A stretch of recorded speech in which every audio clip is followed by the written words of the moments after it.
நம்மை சார்ந்தவர்களுக்கு பலவீனம் வரும் பொழுது, நம் உறவுகளுக்கு பலவீனம் வரும் பொழுது, நம்முடைய கணவனுக்கு பலவீனம் வரும் பொழுது, மனைவிக்கு பலவீனம் வரும் பொழுது, துன்பங்கள் ஏற்படும் பொழுது, ஆண்டவர் தான் விடுதலையாக்க வேண்டும் என்று மருத்துவர்கள் சொல்லிவிட்டார், அல்லது அந்த சூழலை பார்த்த பொழுது நம்மால் முடியாது என்று சொல்லி தீர்மானம் எடுத்து விட்டால், அன்று முழுவதும் மறந்து விடாமல் விழித்திருந்து ஜெபிக்கிறவரை பார்க்க முடியும். ஒரு அம்மா சொன்னாங்க, தூத்துக்குடியில போயிருக்கும் பொழுது, ஐயா என்னுடைய கணவருடைய சரீரம் டிபி வியாதினால மெலிந்து போய்விட்டார், சரீரமெல்லாம் உருவடைந்து போய்விட்டது, ரத்தமும் சளியும் ஆரம்பித்தது, அவர் செத்து போயிடுவான்னு சொல்லிட்டாங்க. பஸ் ஏறாங்க, தூத்துக்குடியில ஆசாரி பள்ளம் போய் அட்மிட் ஆகிற வரையிலும் இத்தனை மணிக்கு நான் அட்மிட் ஆகுன்னு சொல்லிட்டு போனாங்க. அதனால் வர நேரம் வரையிலும் போட்ட முழங்கால இருந்து நான் எழும்பல. அடுத்த நாள் போன் பண்ணினார்கள், இத்தனை மணிக்கு நான் வந்து சேர்ந்தோம் என்று சொன்னார்கள். மட்டுமல்ல, மருத்துவர் பரிசோதித்து சொன்னார், ஈஸியா சரியாக்கி விடலாம், பெரிய பிரச்சனை இல்லை என்று சொன்னார். அவர் சொல்லுகிறார்கள், அவருடைய சரீரம் போக போக போக பலனாயிருக்கிறதை உணர்ந்தேன் என்று அவர் சொன்னார். எனக்கு அருமையானவர்கள், எத்தனை குடும்பங்களிலே பிரச்சனை வரும் பொழுது, வேதனை வரும் பொழுது கர்த்தரை துதித்து ஆண்டவரே என்று சொல்லி கதறுகிறார்கள். அவர் சந்தோஷமா இருக்கும் போதை மறந்து விடுகிறார்கள். தேவனிடத்தில் ஜெபிக்க முடியவில்லை. உங்களுக்கு பலவீனம் இருந்தால் ஜெபிக்க முடிகிறது என்றால், அருகில் உள்ளவர்கள் எத்தனை மக்கள் பாவத்திலே செத்து மடிந்து கொண்டிருக்கிறார்கள், அக்கிரமத்திலே உழந்து கிடக்கிறார்கள். தேவனுடைய சமூகத்திலே அவர்கள் நிம்மதி இல்லாமல் காணப்படுகிறார்கள். மகிழ்ச்சியா இருக்கும் பொழுது, கர்த்தருடைய சமூகத்தில் களிப்பா இருக்கிற பொழுது, தேவன் விரும்புகிறதை போல ஜெபிக்கிறதே இல்லையே. நடந்த சம்பவம் சொல்லலாமான்னு தெரியல. அவர்கள் வரும் பொழுது, இந்த நாட்களில் அவருடைய வாழ்க்கையானது ஒரு வேறு விதமான ஒரு சூழலை பார்க்க முடியும். இந்த வார்த்தைகளை கேட்கிற கருமையானவர்களே, தேவனுடைய பிள்ளைகளாகிய நாம் தேவனை துதிக்கும் பொழுது மகிழ்ச்சியோடு கர்த்தரை துதிக்கணும், ஆர்ப்பரிக்கணும்.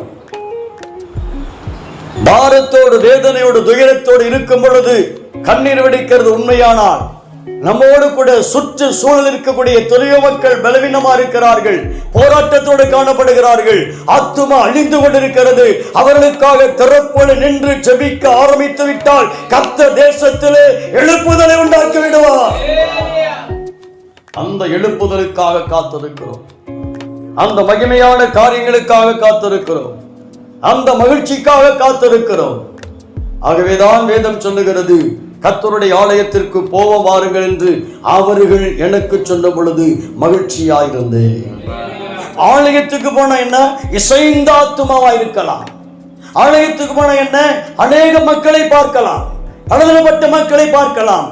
நீ பாருங்க, பெந்தகோஸ்த கோயில்ல கூட்டம் லட்சக்கணக்கில் வந்தாலும் ஒரு பிச்சைக்காரன் கூட உட்கார்ந்துக்க மாட்டான்.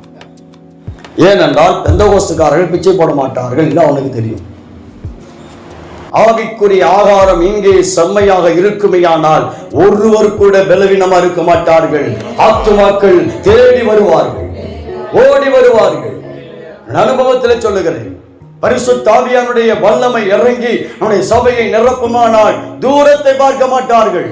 அதிகாலையில் 3 மணிக்கு எழும்பி குளிச்சுட்டு அங்கேருந்து புறப்பட்டு சரியாக 9 மணிக்கு ஆலயத்தை வந்து சேருவார்கள். அது நடந்தது, நடக்கும். இங்கே கர்த்தருடைய காரியத்தை செய்யக்கூடிய காலங்கள் வந்துவிட்டது. அதற்கு தான் சொல்லுகிறார், இன்றைக்கு எப்படி மகிழ்ச்சியா இருப்பது. ஆத்தும அறுவடை இல்லை, ஆத்தும ஆதாயம் இல்லை, பாரத்தோடு ஜெபிக்க முடியவில்லை, இசைந்த ஆத்துமாவை பார்க்க முடியவில்லை. கொஞ்ச நபர்கள் வந்தோடனே சத்துருவானவர் சதவெடிப்பை உருவாக்குறான். கர்த்தருடைய ஆவியானவர் சொல்லுகிறார், அந்த சதவெடிப்புக்கு ஒரு முற்றுப்புள்ளியை வைக்கும்படியாக, வல்லமையினால் நிரப்பும்படியாக இந்த துதி ஸ்தோத்திரங்களை உருவாக்கி இருக்கிறார். அதற்காக வந்திருக்கிறோம். வசனத்தை பற்றி வாசித்து நாம் ஜெபித்து அடுத்த பகுதிக்கு செல்லுவோம். வாசிக்கலாம் 104வது சங்கீதம் 15வது வசனத்தை வாசிக்கலாம். 104வது சங்கீதம் 15வது வசனம்.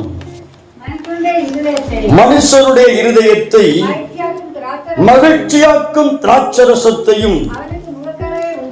நல்ல கவனிக்கணும், மனுஷனுடைய இருதயத்தை மகிழ்ச்சியாக்குற திராட்சரசம், மனுஷனுடைய இருதயத்தை மகிழ்ச்சியாக்குவது திராட்சரசம். இயேசு திராட்சரசத்தின் பாத்திரத்தை எடுத்து அவர் சொல்லுகிறார், இது என்னுடைய உங்களுக்காய் சிந்தப்படுகிற, பாவ மன்னிப்பு உண்டாகும்படி சிந்தப்படுகிற என்னுடைய ரத்தம் என்று சொன்னார் ஆண்டவர். ஒரு சகோதரன் வந்தார், அவர் சொன்னாரு, ஐயா உங்களை வைத்து நான் ஒரு கன்வென்ஷன் நடத்த போறேன்னு கேட்டார். என்னன்னு கேட்டேன்.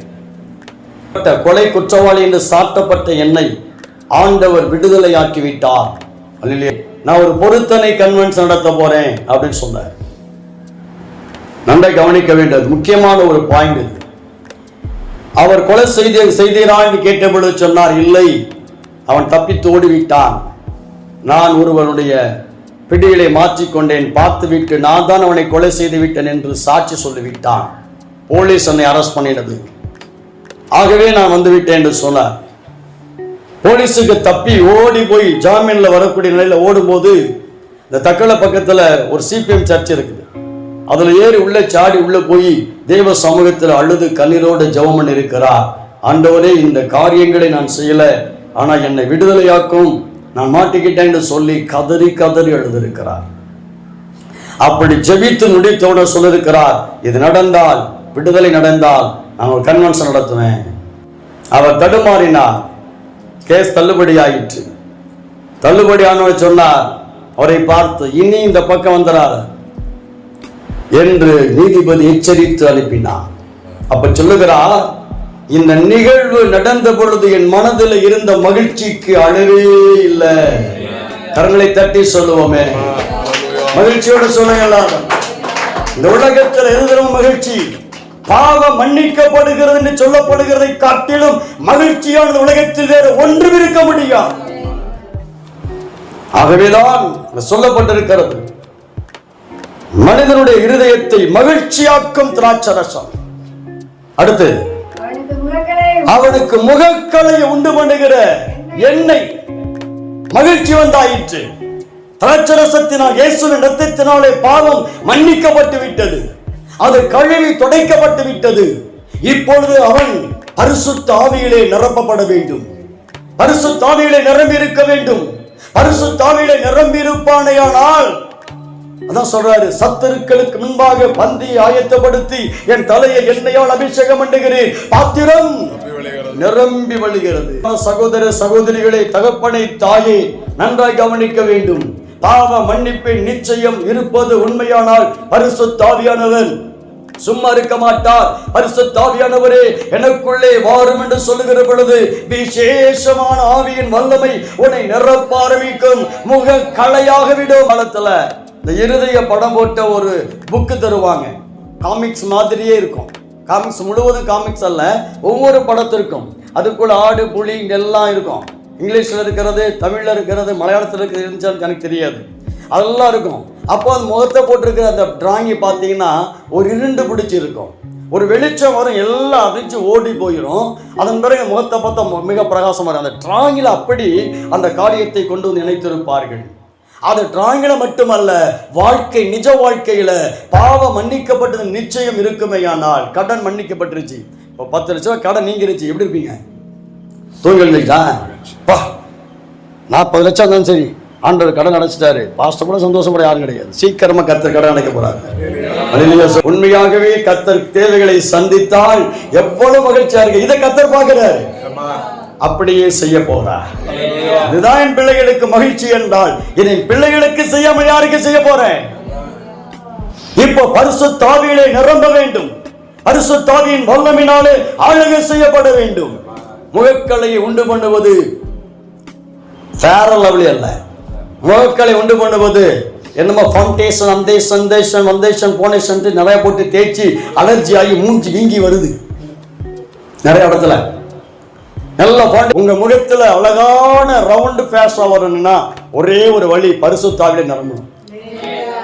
மனசுக்குள்ள துக்கம் இருக்கக்கூடாது, மனசுக்குள்ள குற்ற உணர்வு இருக்கக்கூடாது, மனசுக்குள்ள பலவிதமான காயமாக இருக்கக்கூடாது. அப்படி இருந்தா மகிழ்ச்சியா இருக்கும். அடுத்து சொல்ற பாருங்க, இருதயத்தை ஆதரிக்கிற ஆகாரத்தை விளைவிக்கிறார். அவர்களை முதல்ல மகிழ்ச்சி, இரண்டாவது முகக்கலை, மூன்றாவது ஆதரிப்பு. பரிசுத்த ஆவியானவருடைய வேலை தேற்றுவது, பரிசுத்த ஆவியானுடைய வேலை அரவணைப்பது, பரிசுத்த ஆவியானுடைய வேலை பாவங்களை மன்னித்து அதை துடைப்பது. எப்படி பாவங்களை மன்னி துடைக்கிறார்? இயேசுவின் ரத்தம் ஊற்றப்படும் பொழுது ஆண்டவரே எனக்காக ரத்தம் சிந்தினீரே என்று சொல்லி கேட்டுவிட்டால் இறங்கி அற்புதமாய் பாவத்தை மன்னித்து விடுவார். ஆனா பரிசுத்த ஆவியானவர் வருவாரானால், இந்த ஸ்பிரிட் எடுத்துக்கங்க, அந்த ஸ்பிரிட்ல நீங்க கையை வச்சீங்கன்னா சில்லுன்னு இருக்கும், ஐஸ் மாதிரி. அப்ப நல்ல வெயில் அடிக்கும் நமக்கு தோணும், அதை எடுத்து மேல ஊத்திக்கலான்னு தோணும், அவ்வளவு சில்லுன்னு இருக்கும். அதே வேளையில லேசா சின்ன ஒரு காயம் வந்துட்டு அதுல நினைச்சா உயிரே போயிற அளவுல துடித்து வேதனைப்படுகிற நிலை உண்டாகும்.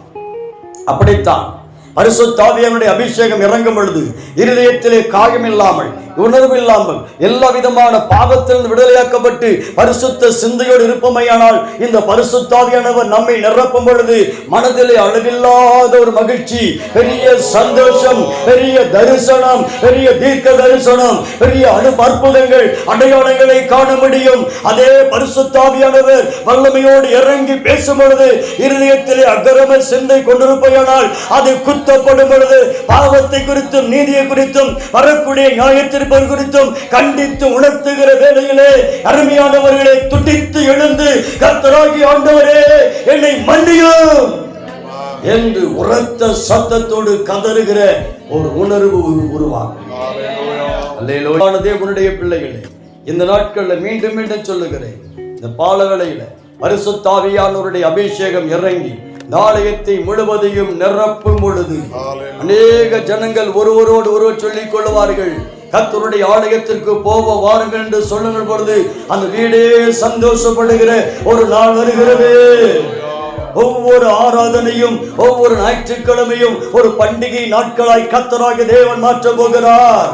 அனுதினமும் பண்டிகை கொண்டாடுகிறது போல ஜனக்கூட்டத்தாலே கர்த்தர் சபையை நிரப்ப போகிறார். அதற்காக கர்த்தர் சொல்லுகிறார், காய்த்து குலுங்கிருக்கிற அலங்காரமான விருட்சங்களாக தேவனுடைய சமூகத்தில் மகிழ்ச்சியோடு வந்து அவரை அலங்கரியுங்கள். அவருடைய சமூகத்தை நாடுங்கள், சமூகத்தை நித்தமும் தேடுங்கள். அப்பொழுதுதான் ஆண்டவர் என்ன செய்வார்?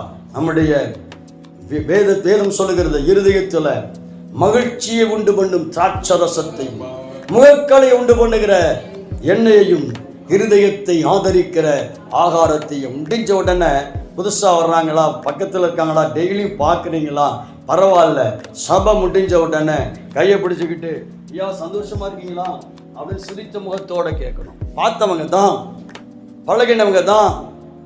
அந்த வார்த்தைகளை கேட்கும் பொழுது, ஒருவேளை பிரசங்கத்தை கேட்கும் பொழுது சில வார்த்தைகள் ஏற்றுக்கொள்ள முடியாம மனசு கஷ்டமா இருந்தாலும் தேவனுடைய ஆவியானவர் பலம் கொண்டு இறங்கி உங்களை நிரப்பும் பொழுது, ஐயோ இந்த வார்த்தை எனக்காக இருக்குமா, ஏன் இப்படி பாஸ்டர் பேசிட்டாங்க அப்படின்னு சொல்லி நீங்க நினைத்து கொண்டிருந்தாலும் உன் அருகில் இருக்கிற விசுவாசுவை நீ பேசுகிற பொழுது அந்த வார்த்தை அவர்கள் தேற்றப்படும். ஒருவேளை பாரம் கொண்டு இருதயத்திலே சிறுக்குண்டு இருதயத்தை கடினப்படுத்தி சாத்தான் அவர்களை கத்தர விட்டு பின்வாங்கி போக செய்தாலும் உன்னுடைய அணுகுமுறையானது அவர்களை தேற்றி கொண்டு வரும். நாங்கள் போனால் தேர்தல் அடைவேன் என்று உணர்வோடு வந்து விடுவார். முகத்தில் ஒரு கலை உண்டாகும், பலம் உண்டாகும். ஜெபிக்கலாம். வானத்தையும் பூமியும் நாங்கள் பார்க்கிற எல்லாவற்றையும் படைத்த சர்வ வல்லமையுள்ள எங்கள் பரலோக பிதாவே, எங்களோடு இருக்கிற மேலான கிருபைகளுக்காய் ஸ்தோத்திரம். உன்னதத்தின் பலன் இப்பொழுது இறங்கி வருவதாக, மகிமை இப்பொழுது இறங்கி வருவதாக, அக்கினி இப்பொழுது இறங்கி வருவதாக. கர்த்தருடைய ஆலயத்திற்கு போவ வாருங்கள் என்று அவர்கள் எனக்கு சொன்ன பொழுது மகிழ்ச்சியாயிருந்து என்று சொல்லியிருக்கிறது போல இப்பொழுது தேவ சமூகத்தில் மகிழ்ச்சியோடு வந்திருக்கிற இந்த பிள்ளைகள் மேலே கர்த்தருடைய வல்லமை இறங்கி வருவதாக. ஆண்டவராகிய இயேசுவின் நாமத்தினாலே சபையிலே அற்புதம் நடைபெறுவதாக. 5 ஆண்டுகள் அற்புதமா நடத்தி 6வது ஆண்டிலே கர்த்தர்களை கொண்டு வந்திருக்கிறேன். அதற்காக நன்றி செலுத்துகிறோம். ஆண்டவரே உங்க கிருபை வெளிப்படுவதாக. ஒருவரை ஒருவர் தேற்றும் ஆண்டவரே, ஆறுதல் அடையட்டும் ஆண்டவரே, அற்புதம் நடக்கட்டும் ஆண்டவரே. சத்துரு ஜெயம் கொள்ளாதபடி இயேசுவின் நாமத்தினாலே அற்புதங்களை செய்ய வேண்டும் என்று ஜெபிக்கிறோம். கனி கொடுக்கிறவர்களாய் எங்களை மாற்றும். கரங்களை தட்டி கர்த்தரை மையப்படுத்தும். ஆண்டவர் நம்மை ஆசீர்வதிப்பார்.